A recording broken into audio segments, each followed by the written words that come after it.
আল্লাহ তাআলা কয় ফেরেশতারা রে তোমাদের আমল নামায় তো কোনো গুনাহ নাই, তারপরও তোমরা বাইতুল মামুরকে উসিলা বানায় মাফ চাও। তারা কখনো আল্লাহ তাআলার নাফরমানি করে না, সব সময় হুকুমের বাস্তবায়ন করেন। লা ইয়াসুনাল্লাহা মা আমারহুম ওয়া ইয়াফআলুনা মা ইউমারুন। ফেরেশতারা আল্লাহ তাআলার নাফরমানি কখনো করেন না, সব সময় আল্লাহ তাআলার হুকুমের বাস্তবায়ন করে।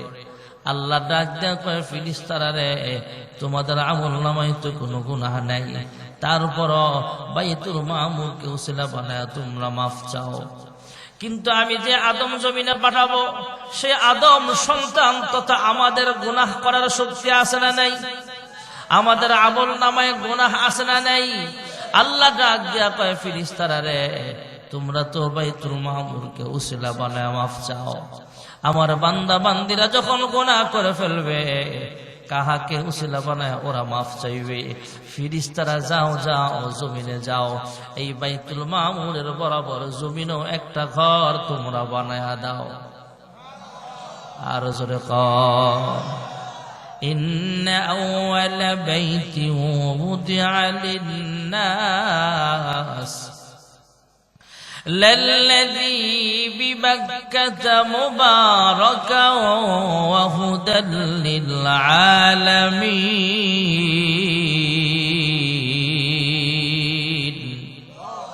পৃথিবীর প্রথম ঘর খানায়ে কাবা।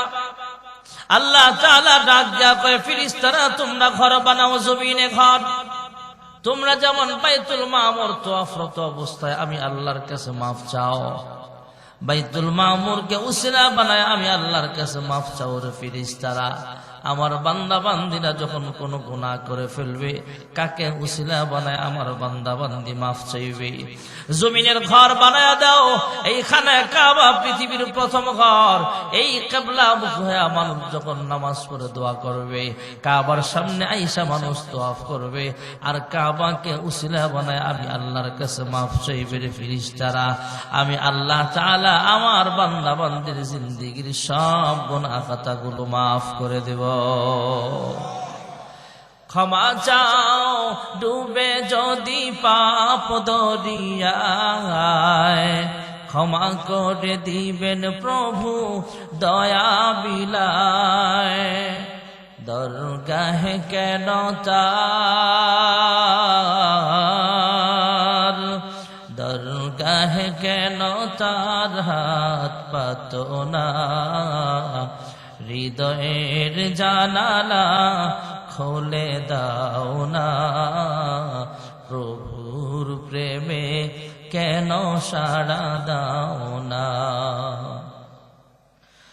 অসীম ক্ষমতা যার সবার উপর, যার নামে বয়ে যায় ঝরনা নহর।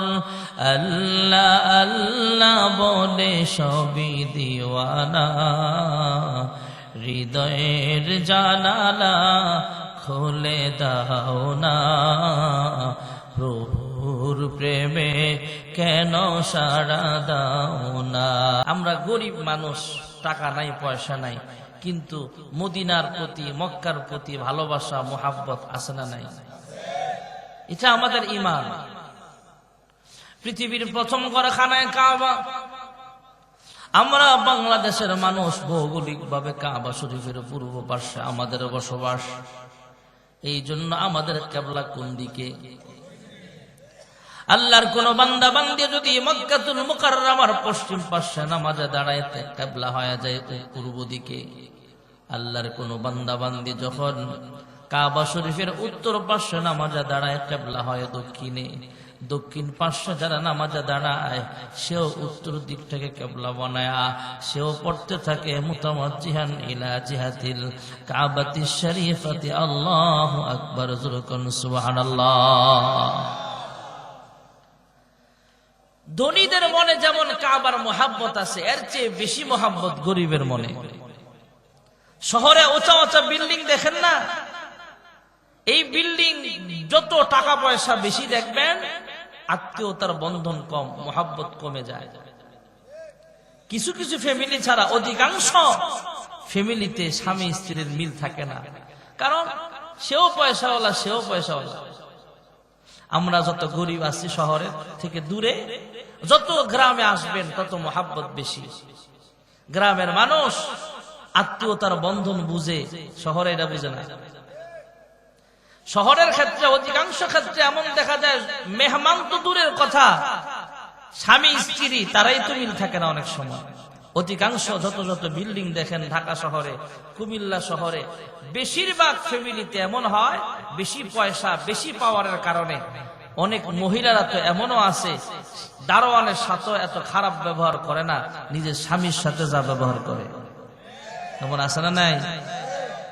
কিন্তু গ্রামে স্ত্রী স্বামীর রান্না করে খাওয়ায়। আপনি কুটিপতি, আপনার বউ কুটিপতি, কুটিপতি বউ জীবনে আপনার স্বামীরে রান্না করে খাওয়াইব? আছে, ভালো আছে, সংখ্যায় খুব কম। আমাদের যুক্তিবেদী সাহেব মাঝে মাঝে বলেন, এখনো আছে, মীর মোহাম্মদ হাবিবুর রহমান যুক্তিবেদী সাহেব, বুড়া হয়ে গেছে, এখনো আছে। আল্লাহ আরো লম্বা নেক হায়াত দেখ সকলে বলে আমিন। উনি বলতেন, আগে শুনতাম M A double M A, বউ এম এ ফার্স্ট, জামাই M A first, M A double M A, একটা আরেকটার নাম লয়ে ডাহে। উচ্চ শিক্ষিত ফ্যামিলি তো একটা আরেকটার ডাক দেয়। জামাইর নাম হচ্ছে সাগর, বউর নাম হচ্ছে নদী। জামাইর নাম সাগর, বউর নাম কিতা? আরে কথা কয় না। একটা আরেকটার নাম লয়ে ডাক দেয়, এ সাগর এদিকে আয়, হে নদী কাম হিয়ার। ফোলা একটা বড় হয়েছে, কথা শিখছে, হ্যাঁ ও ডাক দেয়, হে সাগর। আচ্ছা, জামাই বউ ডাকে অসুবিধা নেই। ছেলে বড় হইয়া সেও যদি নাম লয়া ডাক দে মা বাবারে, বেজাল কমছে না বাড়ছে? রাগ কমবো না বাড়বো? রাত্রে বেলা জামাই বউ খেতার নিচে গিয়ে পরামর্শ করে, কি করতাম রে, কি করতাম, ফোলা ঘুমাইছে, এখন পরামর্শ করি। আমরা একজন আরেকজনের নাম লয়া ডাকি, বেশি শিক্ষিত মানুষ আমরা, স্মার্ট ফ্যামিলির মানুষ, ডিজিটাল যুগের মানুষ, ফোলায় আমগরে নাম লয়ে ডাকে। এটা তো খুব সমস্যা, এটা কেমনে দূর করা যায়? তো মহিলা মানুষের একটু পণ্ডিত বেশি না, দেখেন না, এক পণ্ডিত বেশি, পণ্ডিতি করতে গিয়ে এখন দেশে জায়গা নাই, দিল্লি গিয়ে বয়ে রয়েছে। আলেয়া পণ্ডিত, বেশি পণ্ডিত, মহিলাদের বেশি পণ্ডিতিটা আছে বেশি।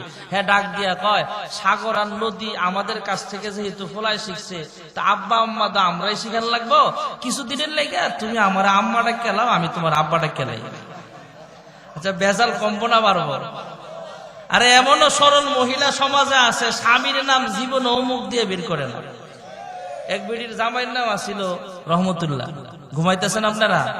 আমাকে মুস্তাক হয়ে যে ফারাইতান কইতে বলা, হ্যাঁ কথা একটা মনে হয়েছে কইলে তেমনি। হ্যাঁ, এটা মুস্তাক ফয়েজের ডায়লগ আর কি, কইলে তাম। ঘুমাইতেছেন আপনারা? জামাইয়ের নাম রহমতুল্লাহ, কিতুল্লাহ, এই যে সবাই কয় নাই, জামাইয়ের নাম কিতা? রহমতুল্লাহ। কারণ হুজুরে যে আপনাকে সালাম শিখেছে একটু আগে, সালাম দিলে সালামের ভিতরে রহমতুল্লাহ আছে না নাই? বেডি তো পড়ছে 20 অন্য বেডি নামাজের সালাম ফিরবে কেমনে? মাশাআল্লাহ, বেডি স্টাইল বার করছে, যদিও মূর্খ মানুষ স্টাইল বার করছে, তারপরও জামান নাম মুখে দিয়ে বের করতো না। বেডি কয়, আসসালামু আলাইকুম আমগো ঘরের ইলায়, আসসালামু আলাইকুম আমগো ঘরের হিলায়। কত সরল মানুষ ছিল। এ পর্দার আড়ালের মা বোনেরা গো, স্বামী স্ত্রী যদি সুখের ফ্যামিলি হয়, এটা জান্নাতি ফ্যামিলি। অনেক ফ্যামিলিতে শিক্ষিত বেশি, স্বামী স্ত্রীর মোহাব্বতটা এমন হয়ে গেছে, ওই স্বামীর কাপড়টা কাজের ভুয়া দয়, জুতাটা, আমরা তো গরিব মানুষ, আমার স্ত্রী ঘর থেকে বের হওয়ার সময় জুতাটা মুইসা দেয়, কাপড় ময়লা হয়ে গেলে সে ধুয়া দেয়, মাঝে মাঝে কাপড় আয়রন করে দেয়। শুরুতে কাপড় আয়রন করতে পারে নাই, শিখাইছি, শিখছে আস্তে আস্তে, এখন পারে। রান্না করে খাওয়ায়, নিজে প্লেটটা ধুয়া খাওয়ায়, এটা মোহাব্বত। আর উচ্চ ফ্যামিলি যদি কুটিপতি, বেশিরভাগ ফ্যামিলিতে স্ত্রীর জীবন ও স্বামীরা রান্না করে খাওয়ায়, বুদ্ধর কথা প্লেটটা ধুয়াই তো খাওয়ায় না। এজন্য বলছিলাম, যত গ্রামে যাবেন এত মোহাব্বত বেশি। শুধু দুনিয়াবি মোহাব্বত এমন না, ধনীদের চেয়ে কাবার প্রতি, মদিনার প্রতি গরিবের মোহাব্বত বেশি। ঠিক না বেঠিক ধরে বলে? ধনী মানুষ চিন্তা করে আমার টাকা আছে, আমি যেই কোনো সময়ে মক্কায় যেতে পারবো, আমার 5 লাখ 10 লাখ টাকা আছে, অসুবিধা নাই, যে কোনো সময় হজ্জে যেতে পারবো। গরিব মানুষ শুধু কান্দে, আল্লাহ কখন জানি আমার টাকা পয়সা হবে, কখন জানি মক্কা মদিনায় যাব, তোমার ঘর খানায় কাবা তওয়াফ করব, লাব্বাইক লাব্বাইক বলে বলে তোমার ঘরের সামনে হাজিরা দিব। মদিনাতুল মুনাওয়ারা আল্লাহর হাবিবের রওজা আতহারের সামনে দাঁড়ায় কখন জানি সালাম দিব। ধনীর চাইতে গরিবের অন্তরে মোহাব্বত অনেক বেশি। যেরকম ঠিক না বেঠি? একজন ঢাকা শহরের দারোয়ান হঠাৎ দেখতেছে উনি যেই বাড়ির দারোয়ান সেই বাড়ির মালিক আর প্রতিবেশী বিল্ডিং এর মালিক দুইজন নিচতলায় গ্র্যান্ড ফ্লোরে দাঁড়ায় দাঁড়ায় কি যেন আলোচনা করে। উনি একটু সামনে দাঁড়ায় বুঝতে পারছেন ওরা সামনে হজ্জের সফরে যাবেন, সেই ব্যাপারে আলোচনা করতেছে। এক্সট্রা জিজ্ঞেস করলেন, হে আমার বাড়ির মালিক, আপনারা মনে হয় এই বছর হজ্জের সফরে যাবেন, আমি গরিব হলে কি হবে, কাবার প্রতি আমারও মোহাব্বত অনেক আছে, আপনারা হজের আলোচনা করতেছেন, কিভাবে পাসপোর্ট করা লাগবে, কিভাবে ভিসা লাগাতে হবে, কবে হজের সফর শুরু হবে, এই যে আলোচনা করতেছেন আমার কাছে বড় ভালো লাগছে। যেরকম সুবহানাল্লাহ। হঠাৎ দাঁড়ায় ডাক দেয়া বলে, হে আমার বাড়ির মালিক, আমার মক্কা যেতে মন চাই কিন্তু টাকার জন্য যেতে পারি না। ধনী মানুষ বাড়িওয়ালা এবার ধমক দিয়া সামনে থেকে তারা দেয়, হে মিয়া, আদার ব্যাপারে দারোয়ান মানি, দারোয়ান তুমি গরিব মানুষ, আদার ব্যাপারে জাহাজের খবর লয়া লাভ নাই, তুমি কয় দিনে মিলায়া তুমি 1 লাখ সাথে করবা, তুমি মক্কার সফরে যাওয়ার দরকার নাই, তুমি গরিব মানুষ। মক্কার আলোচনা মদিনার আলোচনা এটা আমরা ধনী মানুষ আমাদের বেলায় মানায়, কারণ আমরা এই বছর হজের সফরে যাব, তুমি সামনে থেকে সরে যাও। এমন গরিবরে ধমক দেয়, এমন কোটিপতিও আমাদের কুমিল্লার সমাজে আছে না নাই? ধমক খায়া দারোয়ান সামনে থেকে সরে যায়, কোনো প্রতিবাদ করে নাই। এ দারোয়ান, আদার ব্যাপারে জাহাজের খবর লয়া লাভ নাই। ধমক খায়া দারোয়ান মানুষ কিচ্ছু বলে নাই। রাত্র যখন গভীর হয়ে যায়, সমস্ত মানুষ ঘুমায় গেছে, কিন্তু আল্লাহর বান্দা দারোয়ান ঘুমায় না। তাহাজ্জুদের মুসল্লায় দাঁড়ায়া আল্লাহ তাআলার সাথে নেটওয়ার্ক লাগায়া দিছে। যেরকম সুবহানাল্লাহ।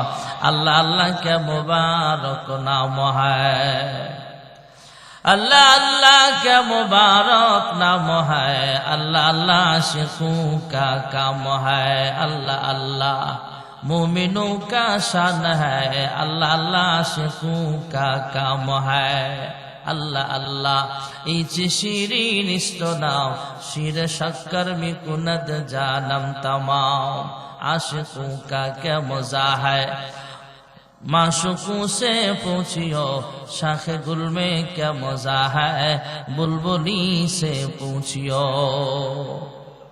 দারোয়ান গভীর রজনীতে তাহাজ্জুদের মুসল্লায় দাঁড়ায় আল্লাহর সাথে কথা কয়।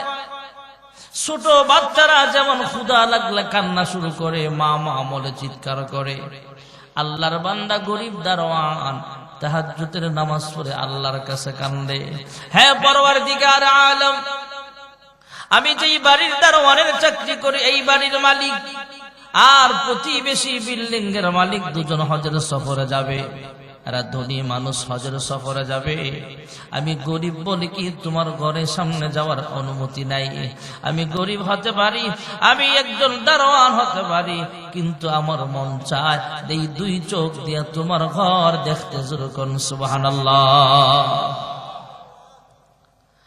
ইনি যেই গ্রামে বাড়ি, দারোয়ানের বাড়ি যেই গ্রামে, 2-1 দিন পরেই গ্রাম থেকে চিঠি আসছে, এ দারোয়ান তুমি জলদি করে তোমার গ্রামে চলে আসে ছুটি নিয়া। কয়েকদিনের ছুটি নিয়ে সে গ্রামে চলে যায়। গ্রামে আইসা শুনতে পায় ওই গ্রামের যিনি শিল্পপতি মানুষ, তিনি অসুস্থ মানুষ, হজের সফরে যাওয়ার জন্য পাসপোর্ট রেডি, ভিসা রেডি, কিন্তু হঠাৎ অসুস্থতা বেড়ে যায়। বুড়া মানুষ, শিল্পপতি মানুষ, কিন্তু হজের সফরে যেতে পারবে না। ইমাম সাহেবের সাথে পরামর্শ করলেন কি করতে পারি। ওই ধার্মিক একটা গরিব মানুষ দেখে আপনার পরিবর্তে তারে হজে পাঠায়া দেন। সুবহানাল্লাহ। ইমাম সাহেবকে জিজ্ঞেস করলেন, হুজুর আমাদের মহল্লার ভিতরে সবচেয়ে গরিব এবং ভালো মানুষ কে আছে? ওই যে ঢাকা দারোয়ানের চাকরি করে এইটা। সুবহানাল্লাহ। চিঠি পায়া যখন গ্রামে চলে যায়, ওই শিল্পপতি অসুস্থ মানুষটা ইমাম সাহেবের পরামর্শ নিয়া এই গরিব দারোয়ানকে ইমার্জেন্সি পাসপোর্ট কইরা ভিসা লাগায় হজ্জের সফরে পাঠায়া দেন। সুবহানাল্লাহ। এদিক দিয়ে সামনে হজ্জের মৌসুম যখন চলে আসছে, ফ্লাইট চলতেছে, বাংলাদেশ থেকে বিমানে সৌদি আরব যায়, ফ্লাইট রানিং চলতেছে। সেই কোটিপতি যেই বাড়ির দারোয়ান, এই দারোয়ান যেই বাড়িতে চাকরি করে সেই বাড়ির মালিক এবং প্রতিবেশী হজের সফরে গিয়া বাইতুল্লাহর সীমানায় ঢুকবে, এমন সময় তাকায় দেখে গো এর বাড়ির যেই বাড়ির দারোয়ান সে ওই বাড়ির দারোয়ান বাইতুল্লাহর সফর শেষ কইরা গেট দিয়ে বের হইতেছে। মালিক ঢুকতেছে আর দারোয়ান বের হইতেছে। এমন মুহূর্তে হাত ধইরা ডাক দেয়া কয়, কিরে তুই না আমার বাড়ির দারোয়ান? আমার আগে কাবা শরীফের সামনে কেমনে আইলি? সুবহানাল্লাহ কন্যা।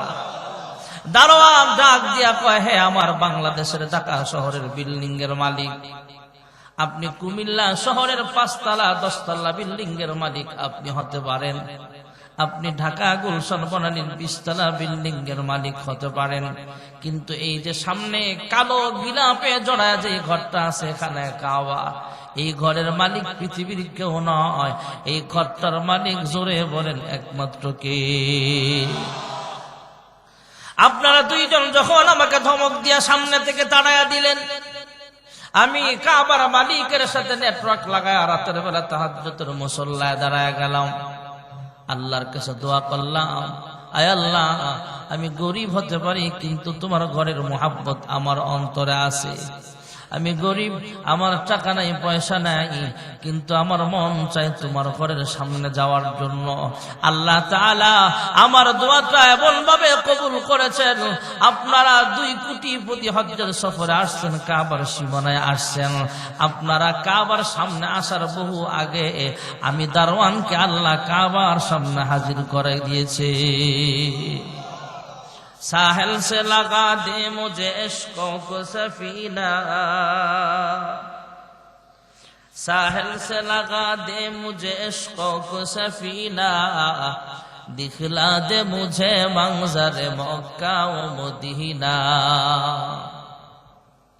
हकीमुल उम्मत मुजद्दिदुल मिल्लत আল্লামা আশরাফ আলী থানভী রহমাতুল্লাহ আলাইহি কিতাবের মধ্যে ওয়াকিয়া লিখেন, আরব সাগরের পূর্ব প্রান্তে কোন এক ক্ষেতের আইনের মধ্যে একটা পিঁপড়া আল্লাহ তাআলার কাছে দোয়া করে, আল্লাহ আমি পিঁপড়া হলে কি হবে, সামনে তো হজ্জের মৌসুম চলে আসতেছে, আমি পিঁপড়া ছোট্ট একটা মাখলুক, কিন্তু আমার মন চাচ্ছে এই 2 চোখ দিয়া তোমার ঘর এক নজর দেখতে। সুবহানাল্লাহ। মানুষ নাকি পিঁপড়া? ছোট্ট একটা মাখলুক।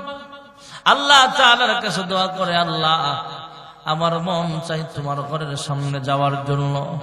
আল্লাহ রাব্বুল আলামিন এই পিপিলিকার দোয়াটা কবুল করে নিয়েছেন। হারেম শরীফের আশপাশে হাজার হাজার কবুতর আছে, একটা কবুতরকে মহান আল্লাহ রাব্বুল আলামিন কুদরতি আওয়াজ দিয়া জানায়া দিলেন, হে কবুতর যাও যাও আরব সাগরের পূর্ব প্রান্তে যাইবা। নির্দিষ্ট আইনের কথা বলে দিলেন, ক্ষেতের কথা বইলা দিলেন। এই কবুতরটা আরব সাগরের উপর দিয়া উঠতে উঠতে আস্তে আস্তে নির্দিষ্ট ক্ষেতের আইল বা লাইল যেটা বলেন, ওই ক্ষেতের মধ্যে বিমান যেমনে ল্যান্ড করে সেভাবে কাবা শরীফের কবুতরটাও সেখানে নামছে। এবার আল্লাহ রাব্বুল আলামিন ওই পিপিলিকাকে আলহামদুলিল্লাহ করে দিলেন, পিপিলিকাকে কুদরতি আওয়াজ দিয়া জানায়া দিলেন, হে পিঁপড়া রে, তোমার সামনে যে কবুতরটা দেখতেছ এটা কিন্তু বুড়ি চঙ্গের কবুতর না, তোমার সামনে যে কবুতরটা দেখতেছ এটা কিন্তু কুমিল্লার কবুতর নয়, এটা কিন্তু বাংলাদেশের কবুতর নয়, এই কবুতরটা হলো খানায় কাবা বাইতুল্লাহর কবুতর। যেরকম সুবহানাল্লাহ। হে পিঁপড়া, আমি আল্লাহর কাছে তুমি দোয়া করেছো, আমি আল্লাহর ঘর খানায় কাবা দেখার জন্য আমি আল্লাহর কাছে দোয়া করেছো, আমি আল্লাহ তাআলা তোমার দোয়া ও মুনাজাত কবুল করে নিলাম। আমার ঘর যদি দেখতে চাও কবুতরের পা জড়ায়া ধরো। আমি আল্লাহ তাআলা বিমান দিয়া, জাহাজ দিয়া, গাড়ি দিয়া বিভিন্ন ভাবে আমার দাওয়াতি মেহমানগণকে আমার ঘরের সামনে হাজির করিয়া দেই। আর আমার ঘর যদি দেখতে চাও আমি আল্লাহ তোমার কাছে কবুতরটাকে বিমান হিসেবে পাঠায়া দিলাম। আমি আল্লাহর ঘর যদি দেখতে চাও কবুতরের পা জড়ায়া ধরো, আমি আল্লাহ কবুতরটাকে বিমান বানায়া কিছু সময়ের ভিতরে তোমাকে বাইতুল্লাহর সামনে হাজির করিয়া দিব। साहिल से लगा दे मुझे इश्क़ों को सफीना, दिखला दे मुझे मंजर मक्का व मदीना। আল্লাহ যদি পিঁপড়ারে নিতে পারে, গরিব দারওয়ানকে নিতে পারে, আমরাও যদি দোয়া করি নেওয়ার মতো ক্ষমতা আমার আল্লাহর আছে না নাই? বাইতুল আমান জামে মসজিদ, যে মসজিদে আইসা অবস্থান করলাম, মসজিদের ইমাম সাহেবের বাড়ি অনেক দূরে, নেত্রকোনা পূর্বধলা থানা, ওনাদের এলাকায় আমার যাওয়া হয়। কয়েকদিন আগে গৌরীপুর গিয়েছিলাম, পাশের এলাকা। তো বাইতুল আমান জামে মসজিদ, এই মসজিদে নামাজ পড়লে আর বাড়িতে একা নামাজ পড়লে সবে ব্যবধান আছে না নাই? ঘরে 500 রাকাত নামাজ পড়লে যেই সওয়াব, মসজিদে 1 রাকাত পড়লে সেই সওয়াব। না সুবহানাল্লাহ? বাড়ির যায় কয়েন আরো জোরে কন। এখন বলবেন হুজুর মহিলারা তো মসজিদে আসে না এদের। আমরা যত শীত হোক এই শীতের ভিতরেও মসজিদে আইসা জামাতে নামাজ পড়লে যে সওয়াব, ঘরে কোনায় মহিলারা একা নামাজ পড়বে সমপরিমাণ সওয়াব। সুবহানাল্লাহ জোরে কন। আল্লাহর কোন বান্দা বান্দি যদি পৃথিবীর আর একটা মসজিদ আছে, মসজিদ আকসা যাকে বলা হয়, সুবহানাল্লাযী আসরা বিআবদিহি লাইলাম মিনাল মাসজিদিল হারাম মিনাল মাসজিদিল হারাম ইলাল মাসজিদিল আকসা الذي باركنا حوله لنريه من آياتنا إنه هو السميع البصير।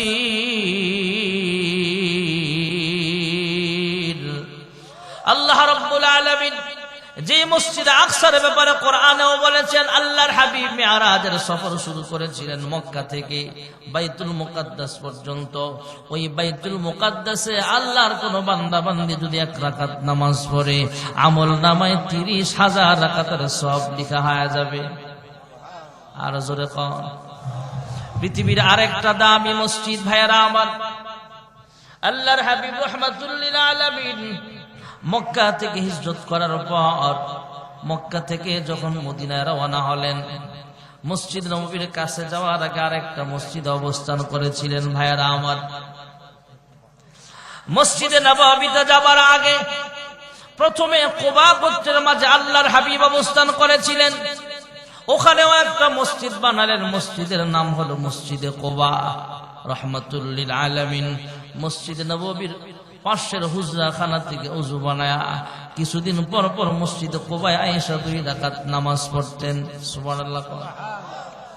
আর হাদিস জানায়া দিয়েছেন ওয়া সাহাবায়ে কেরাম, কিয়ামত পর্যন্ত আমার কোন উম্মত যদি এই মসজিদে কুবায় আয়েশা 2 রাকাত নফল নামাজ আদায় করে, আল্লাহ তাআলা তোমার আমল নামায় একটা কবুল উমরা করার সওয়াব লিখিয়ে দিবে। পৃথিবীতে আরো দামি দামি মসজিদ আছে ভাইয়েরা আমার। রাহমাতুল লিল আলামিন মদিনায় হিজরত করার পর আল্লাহর হুকুমে নির্দিষ্ট একটা সময় পর্যন্ত বাইতুল মুকাদ্দাসকে কিবলা বানায়া নামাজ পড়ে। সুবহানাল্লাহ বলনা। বাইতুল মুকাদ্দাসের দিকে ফিরে নামাজ পড়ে, কিন্তু মন চায় আল্লাহ কখন জানি আবার আয়াত নাজিল করে কিবলাটা ঘুরায় দেয়, আবার জানি আল্লাহ কখন বাইতুল্লাহকে কিবলা বানাইবার জন্য আদেশ জারি করেন।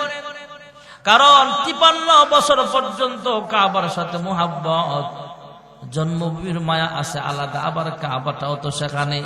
হুদাল্লিল আলামিন, পৃথিবীর জগৎবাসীদের জন্য আল্লাহ তাআলা যেখানে হেদায়েত রেখেছেন।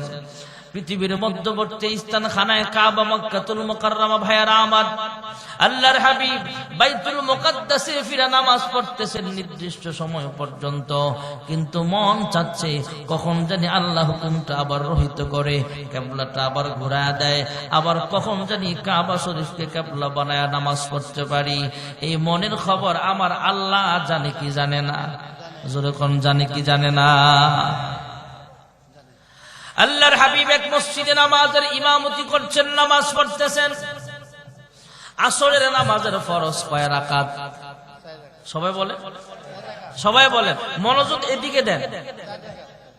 আপনারা মনে করতেছেন আপনারাই দেখতেছেন যা করতেছে, আমিও তো দেখতেছি। মনোযোগ এদিকে দিতে হবে, ওদিকে যা হবে অন্যরা সামাল দিবে। মনোযোগ আছে তো নাকি? আসরের নামাজের ফরজ কয় রাকাত? আসছে কয়? জোরে বলেন। জোহরের নামাজের ফরজ, ফজরের ফরজ, মাগরিবের ফরজ, এশার ফরজ। মাশাআল্লাহ, সচেতন শ্রোতা, মারহাবা জোরে কয় না রে।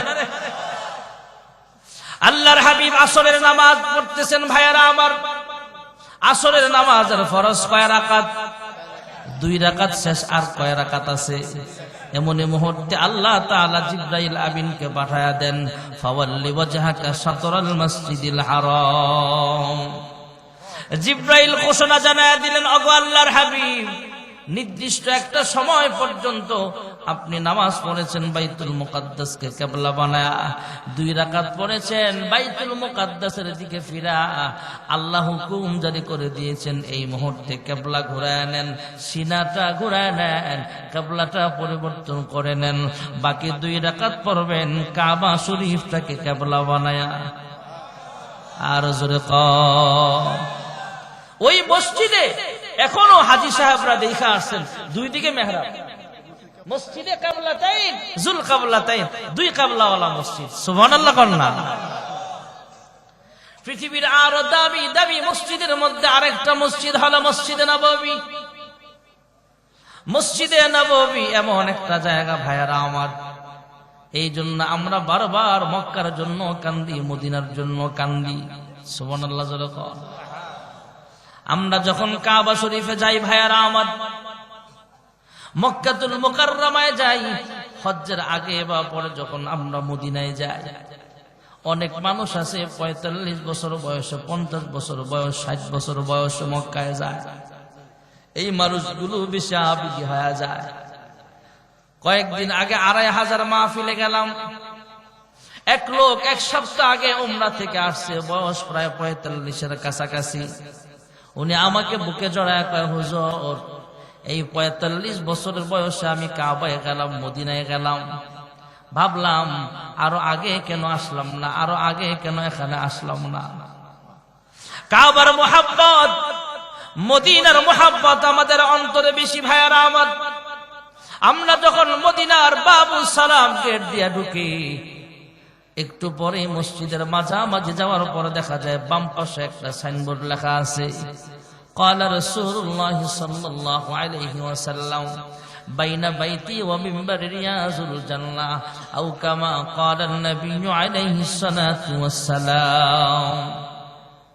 আল্লাহর হাবিবের হুজরাখানা, আল্লাহর হাবিব যেখানে বাস করতেন মদিনায়, যেখানে অবস্থান করতেন, যে রুমটাতে আল্লাহর হাবিব ঘুমাইতেন, ওই হুজরাখানা এবং মসজিদের মাঝখানের যে মিম্বর, এই মাঝখানের জায়গাটা হলো জান্নাতের বাগান, রিয়াজুল জান্নাহ। সুবহানাল্লাহ। মনে বড় আশা ছিল যাব মদিনায়, যেতে মন চায়। আমার সাথে বলেন একটু, মনে বড় আশা ছিল। সালাম আমি করব গিয়ে, সালাম আমি করব গিয়ে নবীর রওজায়। মনে বড়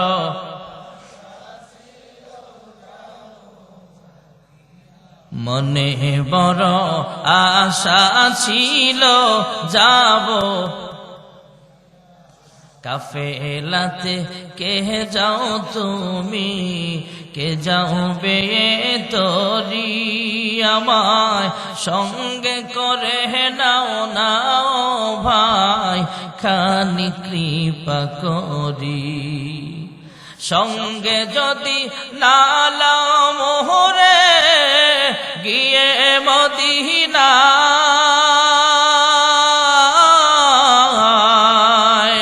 এই গরিবের সালাম দিও মদিনার বাদশাহ, আমার সালাম খানি পৌঁছে দিও নবীর রওজায়।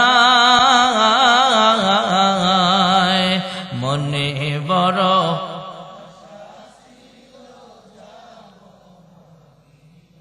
আরব সাগর পাহাড়ি দেব, নেই গো আমার তরি, পাখি নয় যে উড়ে যাব ডানাতে ভর করি। আমার আশায় আছে সম্বল নাই, করি কি উপায়। মনে বড় আশা ছিল, আল্লাহ সবাইরে যাওয়ার তৌফিক দাও, জোরে কোন আমিন। বাবু সালাম গেট দিয়ে যখন আমরা ঢুকে যাই, দিনের বেলার চাইতে রাতের বেলা ভিড় বেশি জমে যায় ভাইয়ারা আমার। হাঁটতে হাঁটতে যখন মসজিদের মাঝখানে যাই, বাম পাশে মিম্বর দেখা যায়। এই ভিড়ের মাঝে যখন সামনে আরো আগাই, বিশেষ করে বাংলাদেশের হাজী সাহেবরা হাউমাউ করে কাঁদতে আরম্ভ করে দেয়। যদি জিজ্ঞেস করা হয় কিরে ভাই এভাবে কান্না করতে কখনো দেখি না, এখন কান্দেন কেন? জবাব দিবে, হে হাজী সাহেব, এই মদিনাতুল মুনাওয়ারায় আমি জীবনে একবার আসলাম, একটু পরেই তাকায় দেখেন সবুজ গম্বুজ দেখা যায়। এই সবুজ গম্বুজের নিচে আমার নবী ঘুমিয়ে আছেন। সুবহানাল্লাহ বলেন। আল্লাহর হাবিব রাহমাতুল লিল আলামিন ইন্তেকালের পরে কবরের ভিতরে আল্লাহ জিন্দা বানায় দিছে। আমি এমন একটা জায়গায় দাঁড়ায় আছি গো, এতদিন পর্যন্ত ৬০০০ কিলোমিটার দূর থেকে যখন দুরূদ শরীফ পাঠ করতাম, ৬০০০ কিলোমিটার দূর থেকে যখন বাইতুল আমান জামে মসজিদের মাহফিলে বৈশা জিকির করলাম, বাইতুল আমান জামে মসজিদে আমরা নামাজ পড়লাম, যে আমল করি না কেন, এই দুরুদের হাদিয়া, নামাজের হাদিয়া, সওয়াবের হাদিয়াটা আমার নাম, আমার বাবার নাম, আমার ঠিকানা সহ আল্লাহর হাবিবের রওজা আছারে ফেরেশতাদেরকে দিয়ে পৌঁছায়া দেওয়া হয়। আমাদের নাম ঠিকানা সহ ফেরেশতারা সেখানে পৌঁছায়া দেয়। আর এই মুহূর্তে এমন একটা জায়গায় দাঁড়িয়ে আছি যেখানে দাঁড়ায় সালাম দিলে আল্লাহর হাবিব নিজের কান মুবারক দ্বারা শুনতে পায়। এই মুহূর্তে এমন একটা জায়গায় দাঁড়িয়ে আছি, সামনে দেখেন না সবুজ গম্বুজ দেখা যায়, এখানে দাঁড়ায় সালাম দিলে আল্লাহর হাবিব নিজের কান দ্বারা শুনতে পায়। জবান লড়ায়া লড়ায়া, ঠোঁট মুবারক দুইটা লড়ায়া লড়ায়া, জিহ্বাটা লড়ায়া লড়ায়া উম্মতের সালামের জবাব দেয়, আর আমাদের জন্য মাগফিরাতের দোয়া করে। জোরে কোন সুবহানাল্লাহ। এই মদিনার মসজিদ খুব দামি মসজিদ ভাইয়েরা আমার। এই মসজিদে নববীর ইমাম ছিলেন আল্লাহর হাবিব রাহমাতুল লিল আলামিন। সুবহানাল্লাহ বলেন। এই মসজিদের মুয়াজ্জিন ছিলেন হাফসি বেলাল। এই মসজিদের মুসল্লি ছিলেন আবু বকর। এই মসজিদের মুসল্লি ছিলেন ওমর। এই মসজিদের মুসল্লি ছিলেন আবু হুরায়রা। সুবহানাল্লাহ। আর জোরে কর। আমরা এখানেও ৩ প্রকারের মানুষ আছি। এক প্রকারের মানুষ হলো ইমাম সাহেব, যিনি সামনে দাঁড়ায় নামাজ পড়েন, ওনাকে আমরা কি বলি? জোরে বলেন।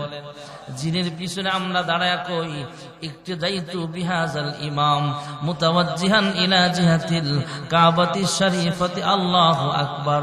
সুবহানাল্লাহ। যার পিছনে আমরা দাঁড়াই ওনাকে আমরা কি বলি? ইমাম সাহেব। সবাই বলেন না, কিন্তু ওনার আলাদা নাম আছে না নাই? ইমামের মর্যাদা আছে। আমরা ইমাম না, ইমাম হলেন মুহাম্মদুর রাসূলুল্লাহ সাল্লাল্লাহু আলাইহি ওয়াসাল্লাম। পয়গম্বর চলে গেছেন, সাহাবীরা ইমামতি করছেন। আল্লাহর হাবিব দুনিয়া থেকে বিদায় হওয়ার আগেই অসুস্থ অবস্থা আছেন, নামাজের ইমামতি করতে পারবে না। এমন মুহূর্তে আম্মা জান আয়েশারে কয়, যাও না আয়েশা, তোমার আব্বা আবু বকরকে বলো সে যেন নামাজের ইমামতি করে। সুবহানাল্লাহ। আম্মা জান আয়েশা কয়, ইয়া রাসূলুল্লাহ, আমার আব্বা নরম মানুষ, আপনার অবর্তমানে আপনার জায়গায় দাঁড়ায় ইমামতি করলে স্ট্রোক করে ফেলবে। আল্লাহর হাবিব আবারও বললেন, আয়েশা যাও আবু বকরকে বলো না। কয়েকবার বলার পরে বারবার যখন কাউন্টার দেয়, আল্লাহর হাবিব মায়ার স্বরে ধমক দিয়া কয়, ইউসুফ আলাইহিস সালামরে যেমন জুলাইখা ধোঁকা দিছিল, তুমিও ধোঁকা দিতে চাও নাকি? আমার আবু বকর শক্ত নাকি নরম তোমার চাইতে আমি ভালো জানি। সুবহানাল্লাহ।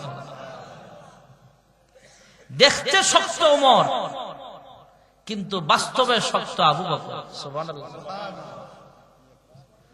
দুনিয়ার সৌন্দর্য, দুনিয়াতে দেখতে সুন্দর ছিল ইউসুফ আলাইহিস সালাম, কিন্তু বাতিনে অরিজিনাল সুন্দর আমাদের নবী প্রকাশ পাবে জান্নাতে। সুবহানাল্লাহ। হযরত আবু বকর কে যখন বলা হলো উনি নামাজে দাঁড়ালেন, আল্লাহর হাবিব চোখের পানি ফেলে কান্দে। কাহারো কাদের উপরে ভর দিয়া মসজিদের নামাজের দৃশ্যটা দেখে চোখের পানি ফেলে কান্দে। জিজ্ঞেস করা হলে, ওগো আল্লাহর হাবিব কান্দেন কেন? আবার মুস্কে মুস্কে হাসলেন, আবার কাঁদলেন। আল্লাহর হাবিব কয়, হাসরের কঠিন ময়দানে যদি আল্লাহ জিজ্ঞেস করে কোন হালতে আমার উম্মতদেরকে আমি রাইখা আসছি, সেই জবাব দিতে পারবো, এই জন্য আমি হাসলাম। সুবহানাল্লাহ। আর কান্নার কারণ হলো, এই নামাজ প্রতিষ্ঠা করতে যায় আমি কত কষ্ট করলাম, এই কষ্টগুলোর কথা আমার মনে পড়ে গেছে, তাই আমি কাঁদতেছি। আর হাসার কারণ হলো, আল্লাহ যদি আমাকে জিজ্ঞেস করে কোন হালতে রাইখা আসছেন, আমি জবাব দিব আবু বকরের ইমামতিতে সাহাবীদেরকে নামাজে দাঁড় করায় আসছে। সুবহানাল্লাহ। সবচেয়ে দামি জায়গা হলো জামাত, নামাজের জামাত যখন চলে। সুবহানাল্লাহ বলেন না? আল্লাহর হাবিব হলেন ইমাম। আল্লাহর হাবিব মিরাজের রজনীতে জিবরাইল আমিন সঙ্গে আছেন, বাইতুল মুকাদ্দাস ঢুকলেন। সময় কম, কষ্ট হইতেছে আপনাদের, অল্প সময়ে দোয়া হয়ে যাবে, একটু সবর করেন। আল্লাহর হাবিব বাইতুল মুকাদ্দাসে গেলেন। সমস্ত নবীরা সেখানে আছেন, কিন্তু মুসল্লি বেশে। তবে সামনের ইমামতির জায়গাটা এখনো খালি আছে। জিবরাইল আমিন আল্লাহর হাবিবের কানে কানে জানায় দেয়, ইয়া রাসূলুল্লাহ, ইয়া হাবিবাল্লাহ, আদম থেকে ঈসা নবী পর্যন্ত লক্ষ লক্ষ নবী রাসূল পয়গম্বর বাইতুল মুকাদ্দাসে একত্রিত হয়েছেন, আপনার ইমামতিতে 2 রাকাত নামাজ পড়বে। এই জন্য সবাই একত্রিত হয়েছেন, সামনের ইমামতির জায়গাটা আপনার জন্য বরাদ্দ। জোরে করুন সুবহানাল্লাহ। ইমামুল আউয়ালিন আল আখিরিন বাহর সাদাকা রাহমাতুল লিল আলামিন, শুধু ওজুদাস রাহমাতুল লিল আলামিন, মসজিদে ও শুধু হামারো এ জমিন, সদ হাজারা রহমতে যা আফরি, সদ হাজারা রহমতে যা আফরি, বরওয়ে বর আলে পাকে তহরি। তাহলে ইমামের দাম যেরকম আছে না নাই? আমাদের সমাজের ইমামের দাম হয়তো টাকা পয়সার দিকে নাই, কিন্তু মর্যাদা কে দেয় আমরা হয়তো দিতে জানি না। আমরা মসজিদে ইমাম সাহেব, আমাদের নামাজটা শুদ্ধ করার দায়িত্ব ওনার, আর ইমাম সাহেবের সংসারটা চালানোর দায়িত্ব মুসল্লির। বুঝেন নাই মনে হয়? 5,000 টাকা খরচ হোক আর 1,000 হোক, ইমামের যে ছোট্ট একটা ফ্যামিলি আছে, বিবি বাচ্চা মা বাবা, ওই ফ্যামিলিটার খরচ বহন করার দায়িত্ব মুসল্লিদের, আর ইমামের দায়িত্ব ঠিক মতো সহি করে নামাজ পড়ানো। বুঝেন নাই মনে হয়? তাহলে ইমামের দায়িত্ব নামাজ পড়ানো, আর মুসল্লিদের কোনো দায়িত্ব নাই। মুসল্লিদের হলে ইমাম সাহেবের সংসার চালানো। তাহলে এবার বুঝা হইল না ইমামের বেতন দিয়ে। ইমাম সাহেব যদি 5,000 টাকা বেতন, যদি কেউ 500 টাকা বাড়ান, এর চেয়ে কমে হুজুর হওয়া যায়? আপনি গিয়া দেখেন কত ইমাম ঘুরতেছে। এমন উল্টা পাল্টা ফাপ্পর বাস কিছু মুসল্লি কমিটি সমাজে আছে না নাই? ইমামের দাম আছে।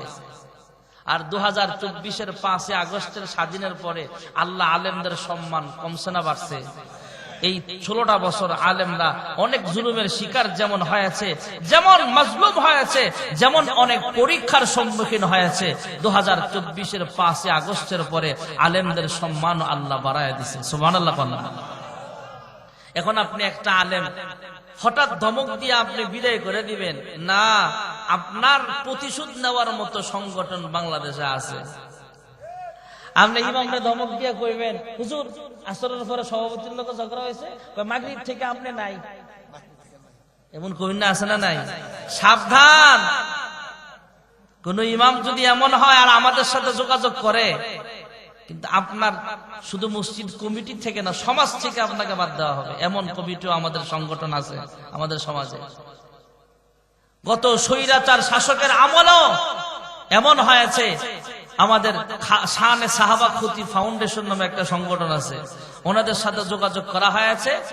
মিরপুরে এক প্রভাবশালী মসজিদ কমিটির লোক খাদেমের সাথে খারাপ আচরণ করেছে, পরে যখন শানে সাহাবার কানে গেছে, ওই কমিটির প্রভাবশালী নেতা, স্বৈরাচার শাসকের আমলের নেতা, ওই নেতাকে মসজিদ কমিটি থেকে বরখাস্ত করা হয়েছে আজীবনের জন্য। এমনকি আমার মসজিদে 5 আগস্ট আমরা 1971-এর স্বাধীনতা দেখি নাই, 2024 সালের 5 আগস্টের স্বাধীনতা আমরা দেখেছি। 1971 সালে পাকিস্তান হানাদার বাহিনী কেমনে বাগছে দেখি নাই, কিন্তু 24 সালের 5 আগস্ট স্বৈরাচার কেমনে পলাইছে সেটা আমরা দেখেছি। ঠিক না বেঠিক? জোরে বলেন। এই 5 আগস্টের আগের 2 তারিখ জুমার দিন, জুমার নামাজ শেষে আমাকে না করে দিছে দলীয় কিছু নেতা মিরা দোতলায় উঠা জুমার নামাজের আধা ঘন্টা পরে মুসল্লিরা যখন চলে গেছে, তখন আমাকে বিভিন্ন ভাবে বিভিন্ন অজুহাতে কয়, আগামী জুমা থেকে আর আপনি আসা দরকার নেই। বিস্তারিত বললাম না। স্বৈরাচার পলানোর পরে ওই মসজিদ কমিটি ফুল চেঞ্জ করছে, শুধু একজন, সে আমার বিদায়ের পক্ষে ছিল না, তাকে রাইখা পুরা কমিটি চেঞ্জ কইরা স্বৈরাচারের দোসর যারা ছিল এরা মসজিদ কমিটি থেকে বাদ দিয়া নতুন কমিটি গঠন করে আবার আমাকে আগের খতিবগিরি আল্লাহ ফিরাইয়া দিছে। আলহামদুলিল্লাহ। জায়গায় জায়গায় শায়েস্তা হয়ে গেছে। জালেমের বিচার আল্লাহ করে, আল্লাহ ধরে তো ধরে না, ধরলে ছাড়ে না। আমরা দেখেছি, আমরা ফেরাউন নমরুদ দেখি নাই, কিন্তু বিগত স্বৈরাচারের পতন আমরা দেখেছি। ঠিক না বেঠিক? জোরে বলে। এখন এদের থেকে আমাদের নেক্সট জেনারেশন যারা আছেন, আমাদের শিক্ষা আছে, ভবিষ্যতে যাতে কেউ এমন স্বৈরাচার, এমন জালেম যাতে কেউ না হয়, এটা এই ঘটনা থেকে আমাদের শিক্ষা গ্রহণ করতে হবে। ঠিক না বেঠিক? জোরে বলে। এই জন্য বলতেছিলাম ভাইয়েরা আমার, ইমামের মর্যাদা আছে না নাই? যদি আপনি শ্রমিক আইনও ধরেন, বাংলাদেশের আইন, শ্রমিক আইন হইল আরো বিপদে পড়বেন। শ্রমিক আইনের নিয়ম হলো 4 মাস আগে নোটিশ দিতে হবে। কোন শ্রমিককে যদি না করেন 4 মাস আগে নোটিশ দেওয়া লাগবে। এটা সরকারি চাকরিজীবী জিজ্ঞেস করে দেখেন। আর আপনি ইমাম সাহেবকে, মুয়াজ্জিন সাহেবরে এক ধমকে জোহর নামাজের পরে কয়ে দিলেন আসর থেকে আপনি নাই, এটা আর চলবে না ভাইয়েরা আমার। অন্তত 2-4 মাস আগে তাকে জানাতে হবে, আপনার সাথে মন মালিন্য হয়েছে ঠিক, কিন্তু মসজিদের সব মুসল্লিরা ওনাকে চায়। একজনের দাপটে সব মুসল্লিদের মন ভাঙ্গা ইমাম ডাইরেক্ট বিদায় করে দেয়, এমন ঘটনা মনে হয় কুমিল্লায় হয় নাই। এখন থেকে সতর্ক হয়ে যায়, এটার দ্বারা আপনার জীবনের সব আমল বরবাদ হয়ে যাবে। ইমামের দাম আছে ভাইয়েরা আমার। আমরা যদি দুনিয়ার টাকা পয়সার জন্য ইমামতি করতাম, তাহলে আমরা অন্য কাজ করলে আপনার যে মেধা আল্লাহ আমাদেরকে কম দেয় নাই। আপনি যেমন ব্যবসা বাণিজ্য করতে পারেন, এই ব্রেন নিয়ে আমিও পারবো, কিন্তু সব কাজ বাদ দিয়ে ইমামতি করি কেন, মাদ্রাসায় পড়াই কেন? আলেম হিসাবে এটা দায়িত্ব। আপনারা আমার সংসার চালান বা না চালান, বেতন বেশি দেন আর কম দেন, ইমামতি করা আলেমের দায়িত্ব, মুয়াজ্জিন করা আলেমের দায়িত্ব। ওয়ারাসাতুল আম্বিয়া হিসেবে আমরা করি, সংসার চালায়, বরকত দেন ওয়ালা। জোরে বলেন একমাত্র কে? তাহলে ইমামের বরকত, ইমামের মর্যাদা জোরে কোন আছে না নাই? মুয়াজ্জিন ছিলেন হযরত বিলাল। মুয়াজ্জিনের মর্যাদা হয়ে যাবে এমন, হাসরের ময়দানে ভাইয়েরা আমার, হাসরের কঠিন ময়দানে মাহশরে মুয়াজ্জিনের মর্যাদা এমন আল্লাহ বাড়ায়া দিবেন। দুনিয়ার জমিনে যারা আযান দিত এই মুয়াজ্জিনদেরকে আল্লাহ উঁচা বানায়া দিবে, লম্বা বানায়া দিবে। সুবহানাল্লাহ। এখানে যারা আমরা বসলাম, আমাদের চাইতে 2 হাত উঁচা যদি আরেকজন লোক দাঁড়ায়, সবার নজর কিন্তু ওদিকেই যাবে। ঠিক না বে ঠিক? ভাইরা আমার, বন্ধুরা আমার, হাসরের কঠিন ময়দানে মুয়াজ্জিনের গলা আল্লাহ লম্বা বানায় দিবে, তবে সুন্দরী লাগবে। সবাই ডাক দিয়া ফেরেশতাদেরকে জিজ্ঞেস করবে, সাধারণ মানুষগুলা, হ্যাঁ ফেরেশতারা রে, এমন সুন্দর লাগতেছে, এই লম্বা লম্বা মানুষগুলোর পরিচয় জানতে চাই। কয় চিনো নাই? কয় না। কয় এই লোকগুলি হলো দুনিয়ার জমিনে আযান দিত, ইকামত দিত, তারা ছিল দুনিয়ার জমিনের মুয়াজ্জিন। আল্লাহ তাদেরকে লম্বা বানায় সম্মানিত করেছেন, তাদের সম্মান মর্যাদা আল্লাহ তাআলা বাড়ায়া দিয়েছেন। তাহলে মুয়াজ্জিনের দাম যখন আছে না নাই? হযরত বিলাল কালো মানুষ, মসজিদে নববীর মুয়াজ্জিন। ভাইয়েরা আমার, আল্লাহর হাবিব রাহমাতুল লিল আলামিন বলেন, বেলাল শুধু দুনিয়ার জমিনের মুয়াজ্জিন নয়, এই বেলাল হাসরের মাঠেও আযান দিয়ে দিবে। সুবহানাল্লাহ, জোরে কইতেন না? আল্লাহর হাবিব বলেন, দুনিয়াতে বেলাল আযান দিলে চতুর্দিকে 33 মাইল করে আযানের আওয়াজ শোনা যাইত, আর উপরে আরশ আজিম পর্যন্ত পৌঁছায়া যাইত। আর জোরে কর, এই বেলাল যখন হাসরের মাঠে আযান দিয়ে দিবে, দুনিয়ার জমিনে 33 মাইল করে চতুর্দিকে আযানের আওয়াজ শোনা যায়। আর হাসরের মাঠে যখন জান্নাতি সাওয়ারির উপরে ওইটা আযান দিয়ে দিবে, গোটা হাসরবাসীদের কান পর্যন্ত আল্লাহ আওয়াজ পৌঁছায়া দিবে। আর জোরে কর, তাহলে মুয়াজ্জিনের দাম জোরে কোন আছে না নাই? ইমামের সম্মানও গেল, মুয়াজ্জিনের সম্মানও আছে। বলবেন হুজুর মুসল্লিরা কি দোষ করলাম? মুসল্লিদেরও সম্মান আছে। মুসল্লি ছাড়া ইমামতি করবো কাদেরকে লইয়া? সুবহানাল্লাহ কোন না? মুসল্লি ছিলেন আবু বকর, সুবহানাল্লাহ কোন? মুসল্লি ছিলেন ওমর। আমরাও তো মুসল্লি, চাই স্টলে আড্ডা মাইরা সময় কাটায় দেই। আবু বকর মুসল্লি, মসজিদ থেকে সবার পরে বের হয়, আবার সবার আগে মসজিদে যায়। সুবহানাল্লাহ। এমন কিছু মুসল্লি আমাদের সমাজের ভিতরেও আছে। গ্রামগঞ্জে 2-4 জন মুসল্লি এমন পাওয়া যায়, সবার আগে মসজিদে যায়, সবার পরে মসজিদ থেকে বের হয়। সরল মানুষ, আল্লাহ হয়তো এই উসিলায় তাদেরকে মাফ করে দিবে। আমিন, জোরে কর। আল্লাহ তাআলা জিবরাইল আমিনের সাথে কথা বলছিলেন। জিবরাইল আমিন আল্লাহ তাআলার কাছে বলে, আয় আল্লাহ, মানুষের পাওয়ার দেখতে চাই, মানুষকে তুমি কেমন ক্ষমতা দান করেছো, মেন পাওয়ার দেখতে চাই।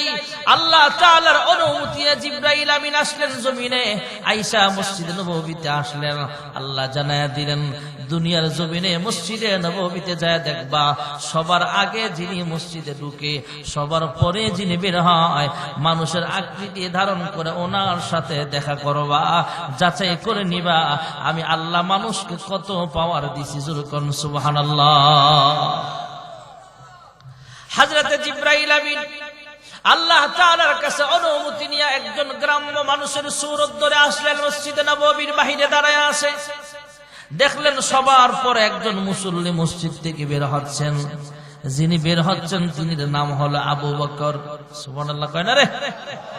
কম দামি নাকি বেশি দামি?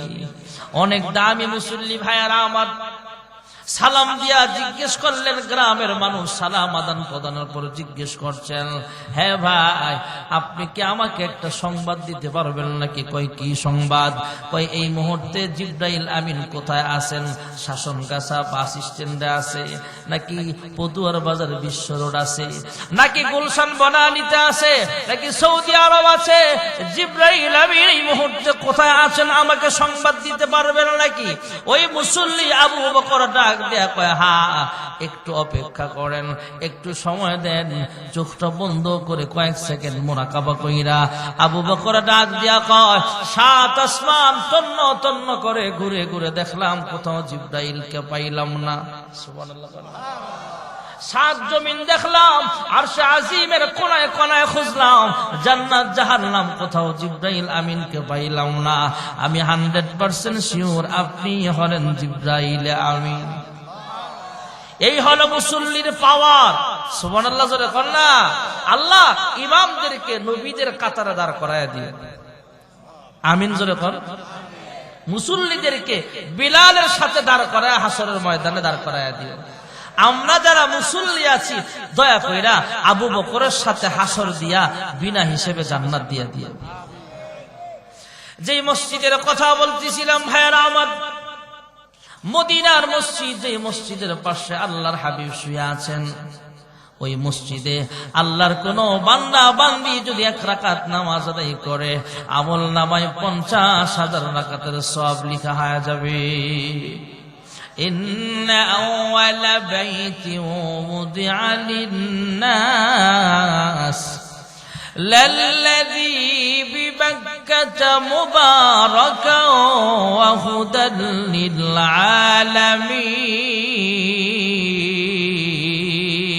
للعالمين। পৃথিবীর প্রথম ঘর খানায়ে কাবা, হুদাল লিল আলামিন। সরাসরি এই ঘরটাকে সামনে রাইখা যদি কেউ 1 রাকাত নামাজ পড়ে, আল্লাহ তাআলা তার আমল নামায় 1,00,000 রাকাত নামাজের সওয়াব লিখিয়ে দিবে। আল্লাহ তাআলা, আমরা যারা ধনী আছি আমরা তো অবশ্যই হজ করব। আল্লাহর হাবিব বলেন, কাহার উপরে হজ ফরজ, সে ইচ্ছে করে হজে যায় নাই, সে ইহুদি হয়ে মারা যাক, বেঈমান হয়ে মারা যাক, আমি নবী তার কোনো জামিন হব না। নাউজুবিল্লাহ করনা। কত বড় ধমক! অতএব যারা ধনী আছেন, পয়সা আছে, তৌফিক আছে, হজে যাওয়া ফরজ, এটাও একটা ফরজ বিধান। বৎসরে একবার যাকাত দেওয়া যেমন ফরজ, দৈনিক 5 ওয়াক্ত নামাজ পড়া যেমন ফরজ, ধনীদের উপরে হজ করাও ফরজ। আর আমরা যারা গরিব আছি, আল্লাহ আমাদেরকেও যাওয়ার তৌফিক দাও, জোরে কোন আমিন। মসজিদ ভিত্তিক কিছু কথা বললাম, আল্লাহ যেন এই বাইতুল আমান মসজিদ সহ পৃথিবীর সমস্ত মসজিদ, পৃথিবীর সমস্ত ইমাম, পৃথিবীর সমস্ত মুয়াজ্জিন এবং আমরা যারা মুসল্লি আছি সবাইকে আল্লাহ যেন বিনা হিসাবে জান্নাত দেয়, সকলে বলে আমিন। রব্বানা যালামনা আনফুসানা ওয়া ইল্লাম তাগফির লানা ওয়া তারহামনা লানাকুনান্না মিনাল খাসিরিন। ইয়া রাব্বাল আলামিন, ইয়া আকরামাল আকরামিন। ওগো মালিক, গভীর রজনীতে আমি গুনাহগার, তোমার কতগুলো আশিকিন শাকিরিন বান্দা বান্দি নিয়ে তোমার শাহী দরবারে 2টা হাত বাড়ায়া দিলাম। আয় আল্লাহ, মাহফিলের শুরু থেকে পর্যন্ত যা কিছু আলোচনা করা হয়েছে, ভুল ভ্রান্তি মার্জনা করে আর হাদিয়া 1,00,000 কোটি গুণে বাড়াইয়া বিশ্ব নবী রওজা ছাড় সোনার মদিনায় সবুজ রঙের গম্বুজের নিচে পৌঁছা দাও। আয় আল্লাহ, তাকে উসিলা করে বাবা আদম আলাইহিস সালাম থেকে মুনাজাত পর্যন্ত যারা পরিমাণ ঈমান নিয়ে যারা কবরে শুয়ে আছে, প্রত্যেকের কবরে আর হাদিয়াগুলো পৌঁছা দাও। আয় আল্লাহ, খাস করে আমরা যারা হাত বাড়াইলাম, জানি না কে জানি মা দুঃখিনে হারাইয়া, প্রাণের আব্বা জান হারায়া এতিমের মতো হাত বাড়াইছো গো আল্লাহ। জানি না গো মালিক, কার মা বাবার কবরে জাহান্নামের সাপ কামড়াইতেছে। জানি না গো আল্লাহ, কার মা বাবার কবরে জাহান্নামের আগুন দাও দাও করে জ্বলতেছে। আয় আল্লাহ, তাদের পক্ষ থেকে মাফ চাই, ক্ষমা চাই। আজকের মাহফিলের উসিলায় তাদের কবরগুলো জান্নাতের বাগান বানায় দাও। রব্বিরহামহুমা কামা রাব্বায়ানি সগীরা। আয় আল্লাহ, আমরা গুনাহগার, তোমার নাম হলো গফফার। আমাদের গুনাহের দিকে না তাকায়া তোমার রহমানুর রহিম নামের উসিলায় আমাদের সকলের জিন্দেগীর সব গুনাহ খাতাগুলো মাফ করিয়া দাও। আদর করিয়া মানুষ আল্লাহ বানায়া কেমনে দিবা জাহান্নামে ফেলিয়া। গুনার বোঝা মাথায় লয়া আমরা দেশ বিদেশে ঘুরি, কোন দিন জানি আজরাইলের হাতে ধরা পড়ি। কবরেরই আযাব যদি মানুষ দেখিত, ঘরবাড়ি ছাড়িয়ারে পাগল হইত। তুমি ছাড়া কারি কাছে আমরা করি বড় দান, তুমি বিনে কে বুঝিবে মনেরই বেদন। তুমি যদি মাফ না করো আল্লাহ বান্দারে, বলো তোমার বান্দা যাবে কার কাছে। আয় আল্লাহ, দুনিয়ার ভিক্ষুক এক দরজা থেকে তারা দিলে অন্য দরজায় যায়, আমরা একমাত্র তোমার দরজার ভিখারি গো মাওলা। ফিরে দিও না, আমাদের সকলের জিন্দেগির সব গুনাহ খাতাগুলো মাফ করিয়া দাও। আমাদের আব্বা আম্মা যাদের বেঁচে আছে লম্বা নেক হায়াত দান করিয়া দাও। আয় আল্লাহ, সুস্থতার হায়াত দান করো। পিতামাতার খেদমত করার তৌফিক আমাদেরকে নসিব করে দাও। এলাকার অনেক ছেলে মেয়ে বিবাহের উপযুক্ত নেককার পাত্র পাত্রীর ব্যবস্থা করে দাও। অনেকের বিবাহ হয়েছে কিন্তু সন্তান হয় না। আয় আল্লাহ, সন্তান দেওয়ার মালিক একমাত্র তুমি আল্লাহ। নেক সন্তানের বাবা মা হওয়ার তৌফিক দান করিয়া দাও। আয় আল্লাহ, জানি না আজকের মাহফিল কার জন্য জীবনের শেষ মাহফিল হয়ে যাবে, জানি না গো আল্লাহ কার জন্য জানি কাফনের কাপড় রেডি হয়ে গেছে। যেদিন মালাকুল মউত আজরাইল আমার দেহ থেকে রূহটা আলাদা করে দিবে, কিছু মানুষ দৌড়ে মসজিদে যাবে মাইকে আলান দেওয়ার জন্য, আর কয়েকজন বাঁশ কাটতে ব্যস্ত হয়ে যাবে। মহিলারা বড়ই পাতার গরম পানি করতে ব্যস্ত হয়ে যাবে। কয়েকজন কবরস্থানে যাবে, আমার জন্য গর্ত খনন করবে, কবর খনন করার জন্য রেডি হয়ে যাবে। মশারি টানায়া বড়ই পাতার গরম পানি দিয়া জীবনের শেষ বারের মতো গোসল দিয়া দিবে। কাফনের কাপড়ের প্যাকেট বানায়া কবরের বাসিন্দা বানায়া দিবে। আয় আল্লাহ, সাদা মার্কিন কাফনের কাপড়ের প্যাকেট হওয়ার আগে ইহরামের দুইটা কাপড়ে নিজেকে জড়ায়া লব্বাইক লব্বাইক বলে বলে তোমার ঘর খানায় কাবার সামনে হাজিরা দেওয়ার তৌফিক নসিব করিয়া দাও। আয় আল্লাহ, মক্কার মানুষ কত ভাগ্যবান, মন চাইলে মক্কাতুল মুকাররমার সামনে চলে যেতে পারে। মদিনার মানুষ কত ভাগ্যবান, মন চাইলে মদিনাতুল মুনাওয়ারার সামনে চলে যেতে পারে। আমরা কপাল পোড়া ৬০০০ কিলোমিটার দূরের মানুষ, কিন্তু মন কান্দে বারবার মক্কা মদিনায় যাইতে। আয় আল্লাহ, আমাদের সবাইকে বারবার মক্কা মদিনা জিয়ারত নসিব করিয়া দাও। আমাদের সকলকে হজ্জে মাবরুর হজ্জে মকবুল নসিব করিয়া দাও।